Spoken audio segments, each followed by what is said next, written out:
দেখুন এই ভাইটি কোনো কারণে নদীতে পড়ে গিয়েছিল, হয়তো কোনো লঞ্চ থেকে বা কোনো বড় জাহাজ থেকে।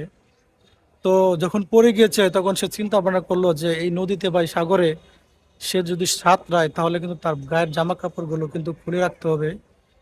সে যথারীতি সেটাই করেছে, তার জামা কাপড়গুলো খোলার পরে সাথে সাথে আস্তে আস্তে সে একটা বড় ব্রিজের এখানে চলে আসছে। তো এখন সে চিন্তা ভাবনা করছে যেহেতু আমি এখানে চলে আসছি, তো আমার হয়তো বা বাঁচার জন্য একটা সুন্দর একটা রাস্তা খুলে গেছে, হয়তো আল্লাহ তাআলা আমাকে দিয়েছে। সেই ক্ষেত্রে দেখুন সে অনেক কষ্ট করার পরে সেই জায়গাটায় পৌঁছালো। এমনকি দেখুন সে আস্তে আস্তে আস্তে আস্তে কিন্তু এখানে দেখেন ওঠার চেষ্টা করতেছে। আসলে আপনার জীবন যদি দেখেন যে একদম শেষ প্রান্ত চলে যায়, তখনও আপনি হাল ছেড়ে দিবেন না। এই লোকটাকে দেখলেই কিন্তু আপনারা বুঝতে পারবেন। দেখুন সে কিন্তু তার জীবনে আশা ছেড়ে দেয় নাই, সে তার চেষ্টা চালিয়ে যাচ্ছে। এই জন্য ভাই, জীবনে যে কোনো কাজ করতে গেলে ধৈর্য এবং সাহস রাখতে হবে। দেখুন